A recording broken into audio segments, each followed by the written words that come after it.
Rajesh Kumar had never imagined his life would turn out like this. At 32 years old, he worked as an accountant at a mid-sized firm in Mumbai, sitting in the same cubicle he'd occupied for the past 7 years. Every morning he took the same crowded train. Every evening he returned to the same small apartment. His life ran on a schedule as predictable as the monsoon rains. He wasn't unhappy exactly, just stuck somewhere between contentment and restlessness, like a book left half-read on a shelf. His friends from college had all moved on with their lives. Some had married for love, others through arrangements. A few had even moved abroad. Rajesh remained in the same place, doing the same things year after year. His mother had started mentioning marriage when he turned 28. By 30, her hints had become direct requests. By 32, they'd transformed into daily reminders that she wasn't getting any younger and wanted to see her only son settled before her eyesight failed completely. His father said less, but Rajesh caught the hopeful looks whenever a wedding invitation arrived in the mail. The truth was, Rajesh had tried the modern way. He downloaded dating apps, attended social gatherings, even let his colleagues set him up on blind dates. Nothing clicked.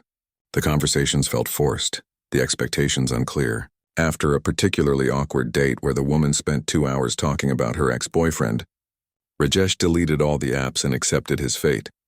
When his mother approached him one Saturday morning with renewed determination in her eyes, he knew resistance was futile. She'd been speaking with Mrs. Desai, a family friend who knew a family friend who knew another family in Kolkata. There was a girl, she said, 28 years old, educated, from a good family. Her name was Priya Mehta. Rajesh sighed and agreed to see the profile. What harm could it do? At worst, it would buy him a few weeks of peace from his mother's daily campaign. The photos arrived via WhatsApp that evening. 3 pictures, all slightly blurry as if taken from a distance or in poor lighting. In one, a young woman in a simple salwar kameez stood in what looked like a garden, her face partially turned away from the camera. In another, she sat at a dining table smiling politely, but not directly at the lens.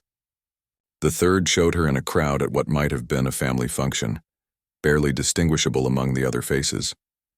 Rajesh studied the photos with the same attention he gave to balance sheets at work. She seemed nice enough. Pleasant features, nothing remarkable. The kind of person who wouldn't stand out in a crowd, which suited him fine. He'd never been one for drama or intensity. Ordinary seemed perfectly acceptable. His mother hovered nearby, waiting for his verdict. She's a teacher, she added helpfully. Primary school. The family says she's very quiet, very simple. Good values. Simple. That word would echo in Rajesh's mind for months to come, though not in the way anyone intended. He agreed to a phone call. What did he have to lose? If nothing else, his mother would stop leaving matrimonial websites open on his laptop. The first conversation happened on a Tuesday evening. Rajesh sat on his small balcony, phone pressed to his ear, watching the sunset paint the Mumbai skyline in shades of orange and pink. When Priya answered, her voice was soft, almost hesitant. Hello, this is Priya. They stumbled through the usual questions. Where did you study? What do you do? Do you like movies? What kind of food do you prefer? The conversation had all the spontaneity of a job interview, which Rajesh supposed wasn't far from the truth. They were interviewing each other for the position of life partner after all. Priya laughed at his jokes, though her laughter seemed measured, careful. She answered his questions politely but didn't elaborate much. She taught 7-year-olds, she said. Yes, she liked her work. No, she hadn't traveled much. Yes, she was close to her family. The conversation lasted exactly 23 minutes before reaching a natural, slightly awkward conclusion. That went well, his mother declared when he reported back. Rajesh wasn't sure what qualified as well in these situations, but he didn't disagree. Priya seemed nice, normal, exactly what he'd expected. They spoke 3 more times over the next few weeks. The conversations gradually became less stilted, though never quite comfortable. Priya told him about funny incidents with her students. Rajesh shared stories about office politics and the colleague who kept stealing his lunch from the break room fridge. They discovered they both liked old Bollywood music and had a weakness for street food, though Priya admitted she hadn't had pani puri in years. Why not? Rajesh asked. There was a pause on the line. Just haven't had the chance, she said finally, her voice carrying something he couldn't quite identify. Before he could probe further, she changed the subject to ask about his favorite cricket team. The families exchanged more information. Yes, the horoscopes matched. Yes, both sides were agreeable to the union. The wedding date was set for 3 months later, which seemed rushed to Rajesh but apparently was standard for arranged marriages. His mother cried happy tears. His father patted his shoulder with quiet approval. Rajesh felt neither excited nor afraid, just accepting, the way he'd accepted every other turn his life had taken. His friends had mixed reactions when he told them. Vikram, who'd married his college girlfriend, looked concerned. "You've never even met her in person? What if there's no chemistry?" Rajesh shrugged. "Our parents managed. This is how it's been done for generations." Deepak, who'd had an arranged marriage himself, was more encouraging. "Listen, forget all that Bollywood romance nonsense. Marriage is about compatibility, respect, shared values. The love grows with time.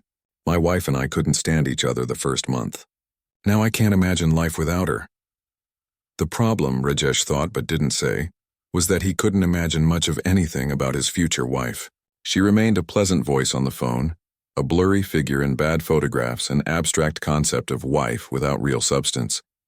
He suggested meeting in person before the wedding. His mother looked horrified. "What's the need? You've spoken so many times. Everything is arranged." "Her family is traditional, Rajesh. We can't make such requests now." Priya's family lived in Kolkata, nearly 2,000 kilometers away. Between work schedules, family obligations, and the logistics of wedding planning, coordinating a visit proved impossible. Or perhaps no one really tried very hard. This was how these things worked after all. You trusted the process, trusted the families, trusted that somehow everything would work out. As the wedding date approached, Rajesh found himself neither nervous nor eager. His colleagues threw him a bachelor party that consisted of dinner at a restaurant and jokes about marriage that had probably been old when his grandfather was young. His mother threw herself into wedding preparations with an energy he hadn't seen in years, debating menu options and decoration themes with an intensity usually reserved for matters of national importance. Rajesh went through the motions. He got fitted for his wedding sherwani, a cream and gold affair that made him look, he thought, like an overdressed waiter. He sat through the ceremonies and rituals his family insisted upon, letting priests and relatives guide him through steps and chants he barely understood. The night before his wedding, Rajesh sat alone on his balcony one last time. Tomorrow his life would change. Tomorrow this mysterious woman named Priya would become his wife. He'd move into a bigger apartment his parents had helped him secure. He'd wake up next to someone, eat meals with someone, build a life with someone. The strange thing was, he realized, he still had no real picture of who that someone was. He'd spoken to Priya a dozen times by now. He knew surface facts about her life, but he didn't know what made her laugh genuinely, what she dreamed about, what she feared, what had shaped her into the person she was. He pulled out his phone and looked at the photos one more time. The blurry, distant images told him nothing. Priya Mehta remained an idea, a placeholder for wife in the structure of his life. "It'll be fine," he told himself, watching the city lights flicker in the distance. "This is how it's done. Millions of people have done this before. You meet, you adjust, you build a life together. Simple." That word again, simple. He had no way of knowing how wrong he was, no way of knowing that less than 24 hours from now, he would look up and see a woman who matched none of his expectations, none of his assumptions, none of his careful mental preparations. No way of knowing that his hands would tremble, his breath would catch, and his entire understanding of his own life would shift in a single moment. But that moment hadn't arrived yet.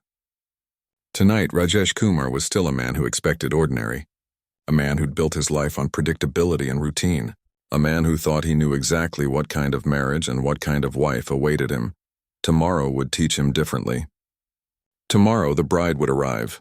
The wedding day arrived with the chaos that seems mandatory at Indian weddings. Rajesh woke at 5 in the morning to the sound of his mother shouting instructions to caterers who'd arrived too early. His father was already dressed, looking uncomfortable in his formal kurta, trying to direct the placement of flower arrangements while clearly having no idea what he was doing. Rajesh's small apartment had transformed overnight into something he barely recognized. Strings of marigolds hung everywhere. The smell of incense mixed with his aunt's overpowering perfume. Relatives he hadn't seen in years suddenly appeared, all of them having opinions about everything from his sherwani to the exact angle his turban should sit. He went through the morning rituals in a daze. Someone thrust a cup of tea into his hands. Someone else applied tilak to his forehead with more force than necessary. His cousin Arjun, serving as best man, kept making jokes that weren't funny, but everyone laughed at anyway because it was a wedding and people were supposed to be happy. Nervous? Arjun asked while helping Rajesh adjust his sherwani for the third time. Should I be? Rajesh replied, and realized he genuinely didn't know the answer. How did you feel nervous about meeting someone who was already your wife? The paperwork had been signed yesterday in a simple ceremony. Today was just the public celebration, the show for family and society. The wedding venue was a hotel banquet hall his mother had selected, decorated within an inch of its life with flowers, lights, and enough gold fabric to outfit a palace. Guests were already arriving, filling the space with noise and color and the particular energy that comes when hundreds of people gather to witness two strangers promise forever to each other. Rajesh took his place on the wedding stage, sitting on what felt like a throne designed for someone more important than an accountant from Mumbai. The priest began his chants, Sanskrit words flowing in rhythms that had marked weddings for thousands of years. Rajesh understood maybe one word in 10, but he nodded and repeated when told to repeat, poured ghee when told to pour, held his hands in prayer when told to pray. His mind wandered. What was Priya doing right now? Was she nervous? Excited? Did she feel as detached from this moment as he did, like an actor playing a role rather than the actual groom? He'd spoken to her briefly on the phone last night, an awkward conversation where neither knew what to say. See you tomorrow, she'd said finally, and hung up before he could respond. The music changed. The priest's chanting paused. Around him the crowd shifted, turning toward the entrance. Rajesh knew what this meant. The bride was arriving. His bride. His wife. Priya. He looked up, and his entire world stopped making sense. The woman walking toward him bore no resemblance to the person he'd constructed in his mind. The blurry photos hadn't lied exactly, but they'd hidden so much truth that they might as well have been pictures of someone else entirely. Priya moved through the crowd with a posture that seemed wrong for someone who'd been described as quiet and simple. She wasn't timid or hesitant. She walked with purpose, with confidence, with something he couldn't name but recognized as strength. Her head was held high, her shoulders back. The red bridal sari draped over her like it belonged there, like she'd earned the right to wear it. But it was her face that made Rajesh's breath catch in his throat. This close, he could see what the distant, poorly lit photos had concealed. There were faint lines around her eyes that hadn't come from laughter. A small scar near her temple, barely visible under the makeup. Her eyes held something he hadn't heard in her careful, measured voice on the phone. Experience. Knowledge. The kind of depth that comes from living through something that changes you forever. She reached the stage and their eyes met for the first time. Rajesh felt his hands begin to tremble. This wasn't nervousness. This wasn't excitement. This was the feeling you get when you realize you've completely misunderstood something important, and there's no going back to the comfortable ignorance you'd been living in moments before. Priya's expression was unreadable. She smiled, but it was a wedding smile, the kind you wear for cameras and relatives. It didn't reach those eyes that held too many secrets. The ceremony continued. They circled the sacred fire 7 times, each rotation binding them together with promises and prayers. Rajesh moved through the motions automatically, his mind spinning. When they sat for the remaining rituals, he found himself studying his new wife from the corner of his eye. Her hands, resting in her lap, bore thin scars across the knuckles. Not fresh wounds, but old marks that had healed but never quite disappeared. The kind of scars that told stories if you knew how to read them. How had he not seen these in the photos? Why had no one mentioned them? During the part of the ceremony, where the groom ties the Mangal Sutra, his hands shook so badly that he nearly dropped the sacred necklace. Priya had to steady his hands with her own, and her grip was firm, steady, nothing like the tentative person he'd imagined. "It's okay," she whispered, so quietly only he could hear. "I'm nervous too." But she didn't look nervous. She looked calm, centered, like someone who'd faced much worse than a wedding ceremony and come out the other side. The priest declared them married, and the crowd erupted in celebration. Rose petals rained down on them. Cameras flashed from every direction. Relatives rushed forward with blessings and advice, and envelope after envelope of money. Rajesh smiled, and thanked people and accepted congratulations while his mind kept circling the same question. Who is this woman I just married? During the reception, they sat side by side on another decorated stage, while an endless parade of guests came to take photos and offer their wishes for a happy life together. Priya played her role perfectly, smiling at the right moments, accepting compliments gracefully, laughing at the appropriate jokes. But Rajesh noticed how she held herself, always aware, always watching, like someone who'd learned to stay alert even in moments that should have been relaxing. An elderly woman, someone's aunt from Priya's side, approached to bless them. She held Priya's face in both hands with a tenderness that seemed to carry weight. "We are all so proud of you," the woman said, her voice thick with emotion. "To see you here, happy after everything, you are the bravest girl I know." Priya's smile faltered for just a second. "Thank you, Masi. That means everything." The woman turned to Rajesh. "You are a lucky man. This girl, she is special. She has seen things, survived things, that would break most people. You take care of her." Before Rajesh could ask what she meant, the woman moved on, and the next guest was already stepping forward. But those words echoed in his mind. Survived things. What things? What had happened to this woman whose life he was now bound to forever? He wanted to ask. The questions were piling up in his mind like papers on his desk at work, each one demanding attention. But this wasn't the time or place. They were on display, performing their roles for hundreds of watching eyes. Personal questions would have to wait. More guests approached. Some from Priya's side looked at her with something beyond ordinary wedding joy. There was relief in their faces, gratitude, as if they hadn't been certain this day would come, as if they'd feared she might never reach this point. A man who introduced himself as Priya's uncle pulled Rajesh aside during a brief break in the photo sessions. "Listen, son, I know marriages take adjustment, but I want you to know, our Priya is special. She's been through a lot that the family decided not to burden you with before the wedding. We didn't want you to judge her before knowing her." Rajesh's trembling, which had briefly subsided, returned full force. "What do you mean? What happened?" The uncle glanced at Priya, who was surrounded by her cousins, laughing at something one of them had said. "It's not my story to tell. She'll share when she's ready. Just know that she's stronger than she looks, stronger than most people you'll ever meet. And she chose this marriage, chose you, with open eyes. That should tell you something about the kind of person she is." The uncle patted his shoulder and walked away, leaving Rajesh more confused than before. The reception dragged on for hours. Dinner was served, speeches were made, more photos were taken.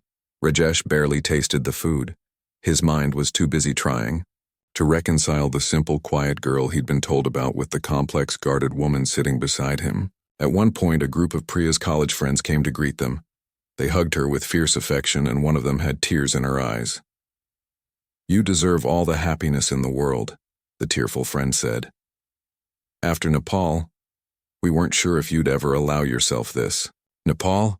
What happened in Nepal?" But again, before Rajesh could ask, the moment passed. The friends moved on. The celebration continued. As the evening wore down and guests began to leave, Rajesh found himself watching Priya with new eyes. She'd removed some of her heavy jewelry, looking more comfortable but no less composed. She caught him staring and gave him a questioning look. "You okay?" she asked. "You've been quiet." "Just tired," he lied. "Long day." "Yes," she agreed. "Very long." She paused, then added softly, "I know I'm probably not what you expected." The honesty in her voice surprised him. "What do you mean?"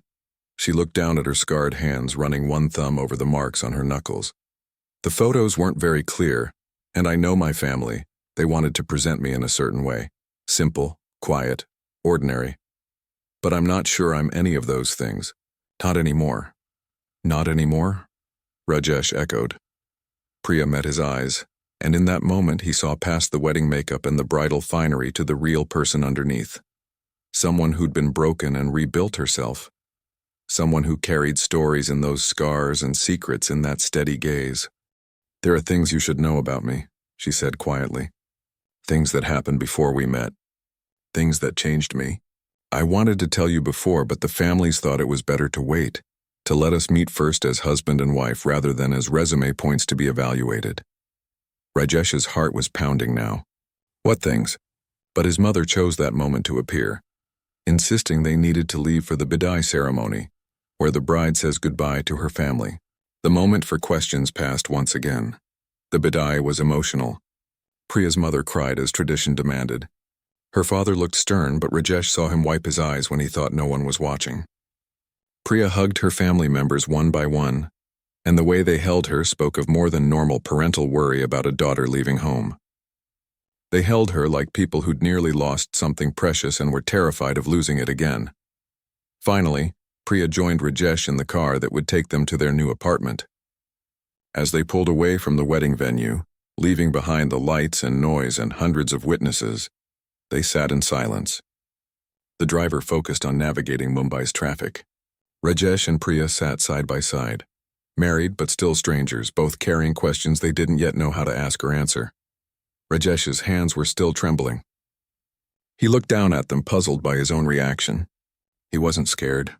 He wasn't upset. He was something else entirely.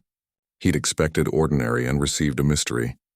He'd prepared for simple and gotten complex.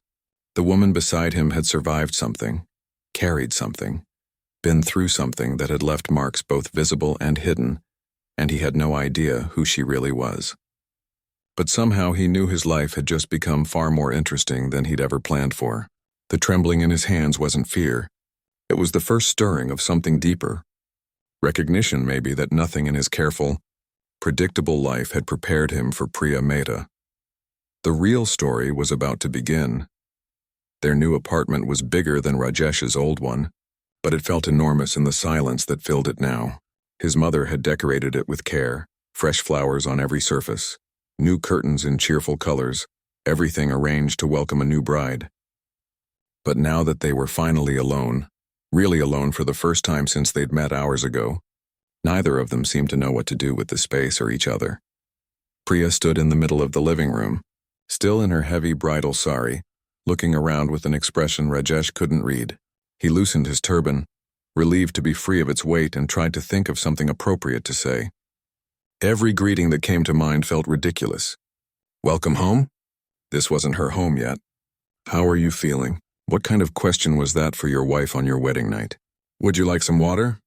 He finally managed. Or tea, are you hungry? Priya turned to him with a small smile. Water would be nice. Thank you. He escaped to the kitchen, grateful for the task. When he returned with 2 glasses, Priya had removed her heavy jewelry and was sitting on the sofa, looking more human and less like a bridal magazine cover. She accepted the water gratefully and drank half the glass before setting it down. Long day, she said. Very long, Rajesh agreed, sitting in the armchair across from her, maintaining a respectful distance. They were married, yes, but they were also strangers. Some space felt necessary. The silence stretched between them again, filled only by the distant sound of Mumbai traffic and a neighbor's television through the walls.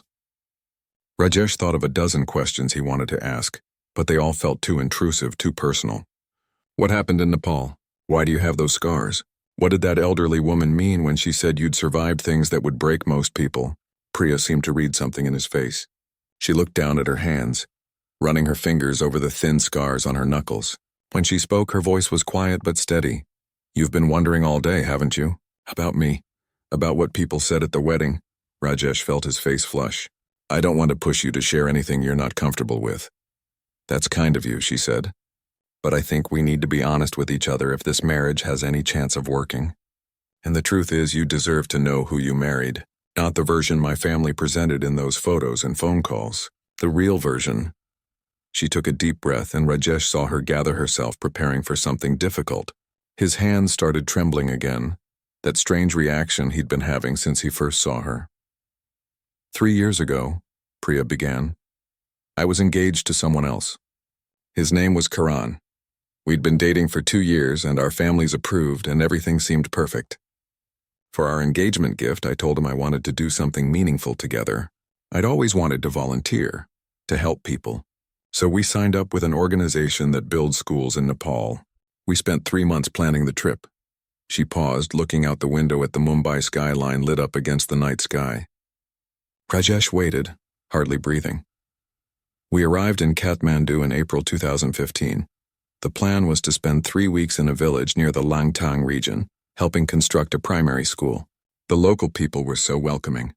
The children were beautiful, always smiling despite having so little. I fell in love with the place immediately. Rajesh felt a cold dread settling in his stomach. April 2015, Nepal. He suddenly knew where this story was going. We'd been there for 10 days when it happened, Priya continued, her voice becoming more distant as if she was watching the memories from far away. April 25th. We were inside the partially built school with some of the local children. Karan had gone back to the village to get more supplies. I was teaching 3 kids to draw when the earthquake hit. She stopped, her hands clenched together, knuckles white.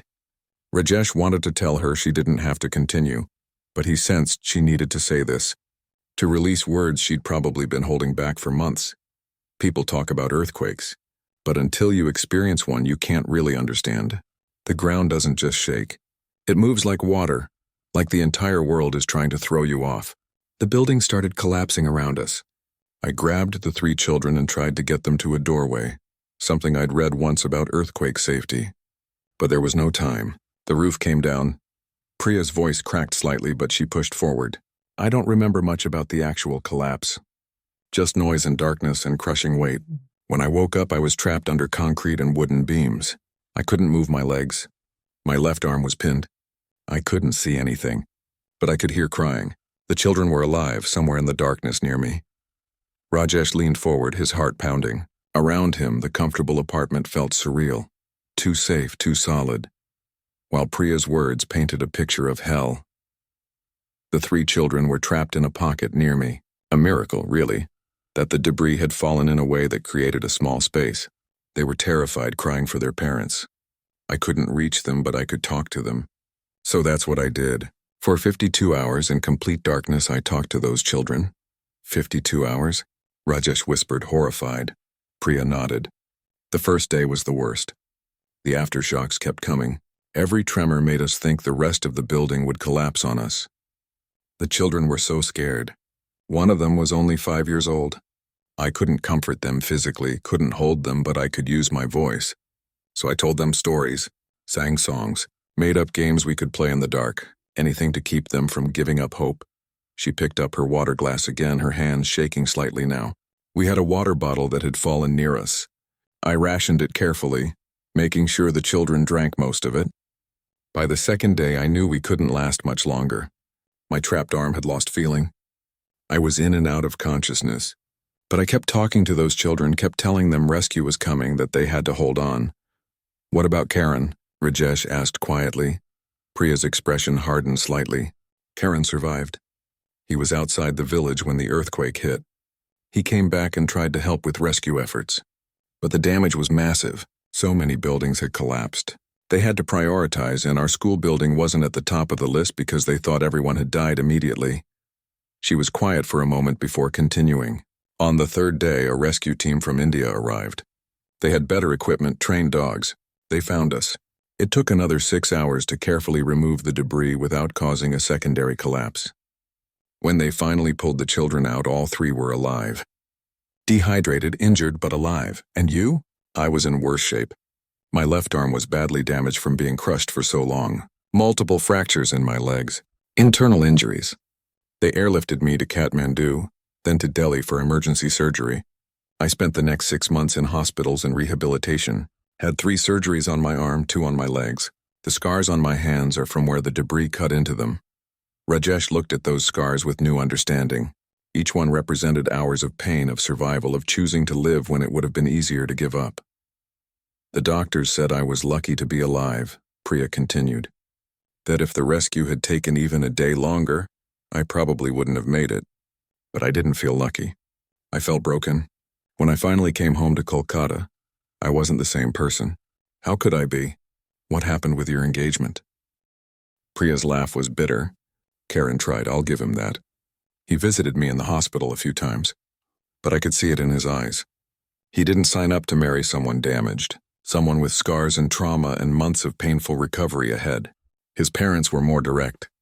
They said the marriage wasn't suitable anymore, that their son deserved someone whole.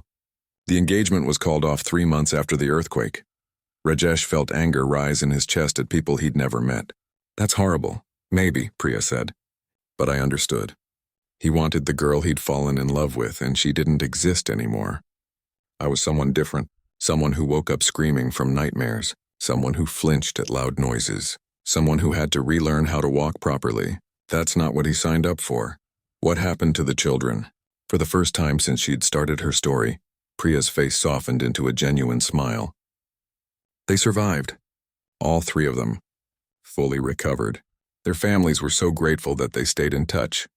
I still get letters from them sometimes. The youngest one, little Devi, she drew me a picture last month. She's 8 now, doing well in school. You saved their lives, Rajesh said, his voice full of awe. I kept them company while rescue workers saved our lives, Priya corrected. But yes, the doctors said that keeping them calm, keeping them from panicking probably made the difference. Children can survive a lot physically, but the psychological trauma of being trapped in darkness, thinking they're going to die, that could have broken them. She looked directly at Rajesh now, her eyes searching his face. So that's who you married. Not the simple, quiet teacher my family described. A woman who has nightmares about earthquakes, who has scars inside and out, who spent her recovery learning that the man she loved couldn't handle who she'd become. My family, they just wanted me to have a chance at happiness again. They were afraid if they told you everything up front, you'd say no before even meeting me. Rajesh sat back trying to process everything he'd just heard. His mind was spinning. This woman, sitting calmly on his sofa in her wedding sari, had been buried alive for more than 2 days. Had kept 3 children alive through sheer force of will. Had survived injuries that could have killed her. Had been rejected by someone who was supposed to love her. And through all of that, she'd somehow found the courage to try again, to agree to marry a stranger, to walk into his life knowing he had no idea what he was getting. His hands weren't just trembling now. His whole body felt shaky, like he'd been the one under that collapsed building. Say something, Priya said quietly. Please, I've told you the worst of it. If you need time to think, if this is too much, if you want to talk to your family about maybe reconsidering, I'll understand. We've only been married a few hours. Things could probably still be undone if necessary. Rajesh stood up, then sat down again, not trusting his legs. You think I want to undo this? After hearing what you just told me? Priya looked confused. Most men would. Karan did. His family certainly did. Why would you want to stay married to someone with my history? Because, Rajesh said, his voice coming out stronger than he felt, you're the bravest person I've ever met. Because you survived something that would have destroyed me. Because you kept 3 children alive in the dark. Because after everything you went through, everything you lost, you still had the courage to try again. Tears started falling down Priya's face. The first real emotion she'd shown all day besides that careful, controlled composure. I'm not brave. I'm terrified. I have nightmares 3 times a week. I can't be in small spaces without panicking. I spent 2 years in therapy just to get to the point where I could consider the idea of marriage again. I'm damaged, Rajesh. That's the truth my family didn't want you to see. Rajesh moved to sit beside her on the sofa, close but not touching, respecting her space. You're not damaged. You're human. You went through something terrible and it changed you. That's not damage, that's survival. You're not angry that my family hid this from you. I'm angry they felt they had to, Rajesh said. That we live in a world where being a survivor of trauma is seen as a flaw rather than a testament to strength. But angry at you? No, never. Priya wiped her eyes, smudging her wedding makeup. I expected you to be shocked. Maybe disgusted. Maybe wanting to call your parents and tell them this was a mistake. I am shocked, Rajesh admitted, but not in the way you think. I'm shocked that I was lucky enough to marry someone extraordinary. I thought I was getting an ordinary life with an ordinary partner. Instead, I got you. They sat together in silence, a different kind of silence than before. Not the awkward quiet of strangers, but the contemplative silence of two people beginning to see each other clearly, for the first time. Finally, Priya spoke again. "There's something else you should know. After I recovered, I couldn't just go back to my old life. I needed to do something with what happened to me. So I got certified in disaster response training. I volunteer with emergency preparedness programs now, teaching people what to do in earthquakes, floods, other disasters. It takes up a lot of my time outside of teaching. If we're going to make this marriage work, you need to know that this is part of who I am now." Rajesh thought about his own life, his predictable routine, his safe job, his comfortable existence that had never demanded courage or sacrifice. And he looked at this woman who had rebuilt herself from rubble, literal and figurative, and found purpose in her pain. "Tell me more," he said simply. "I want to understand everything." And Priya, perhaps for the first time since the earthquake, allowed herself to hope that she'd found someone who wouldn't run from her truth. Someone who saw her scars not as flaws but as proof of survival. Someone who'd chosen to stay even after knowing the worst. The first few weeks of marriage were an education for Rajesh. Not in the ways his married friends had joked about, with their knowing smiles and warnings about adjusting to someone else's habits. This was different. This was learning who Priya Mehta really was, layer by layer, story by story. She was right about the nightmares. The first time it happened, Rajesh woke at 2 a.m. to find Priya sitting up in bed, gasping for breath, her face pale in the dim light from the window. She was whispering something in a language he didn't understand at first. Then he realized she was speaking Nepali, telling someone it would be okay, that help was coming, that they just had to hold on a little longer. "Priya," he said softly, not wanting to startle her. "You're safe. You're home." She turned to look at him, her eyes taking a moment to focus, to return from wherever the nightmare had taken her. "I'm sorry. Did I wake you?" "Don't apologize," Rajesh said. "Do you want some water? Or would you rather talk about it?" She chose water. They sat in the kitchen while she steadied herself, neither of them mentioning that her hands were shaking so badly she could barely hold the glass. After that night, Rajesh learned to sleep lighter, to wake when her breathing changed, to be present without being overwhelming. Sometimes she wanted to talk. Other times she just needed to know someone was there while she fought her way back from the memories. But the nightmares were only one part of who she was. During the day, Rajesh discovered someone far more complex than he'd ever imagined. Priya left for work before him every morning, heading to the primary school where she taught 2nd grade. She'd come home with stories about her students, her eyes lighting up when she talked about their small victories and innocent observations. But twice a week, she had evening commitments that took her to different parts of the city for her disaster response work. "You don't have to come," she said the first time, 2 weeks into their marriage. "I know it's not really your thing." But Rajesh surprised himself by saying, "I'd like to see what you do, if that's okay." They took the train to a community center in Dharavi, one of Mumbai's most densely populated areas. Priya had been invited to teach a basic earthquake preparedness workshop. Rajesh watched as his quiet, careful wife transformed into someone else entirely. She spoke with authority, demonstrated safety procedures, answered questions with expertise he hadn't known she possessed. The 30 people packed into that small room hung on her every word because she wasn't speaking from theory. She was speaking from experience. "Most of you live in buildings that weren't designed with earthquakes in mind," she told the group. "Mumbai isn't in a high-risk zone, but that doesn't mean it's impossible. And the principles I'm teaching you apply to any disaster. The key is not to panic. Panic kills more people than the disaster itself." A woman raised her hand. "But how do you not panic? When everything is falling apart around you, how do you stay calm?" Priya was quiet for a moment. Rajesh could see her choosing her words carefully. "You focus on what you can control.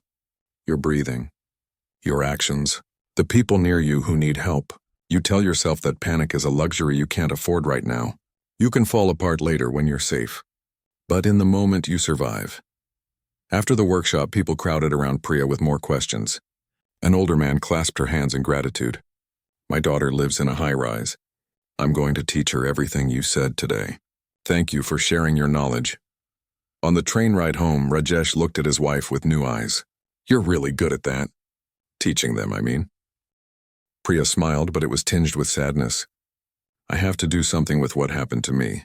If I can help even one person survive something terrible, then maybe all of it meant something. It meant something regardless, Rajesh said. You survived. You saved 3 children. That's not nothing.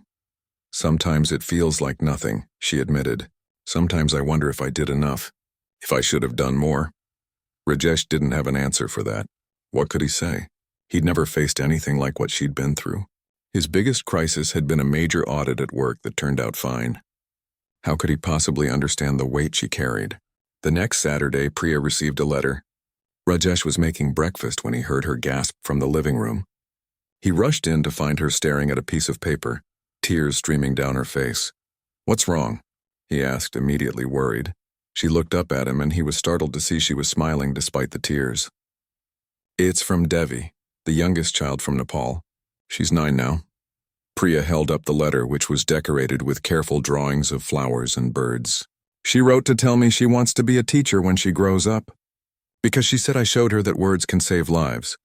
Rajesh read the letter over her shoulder.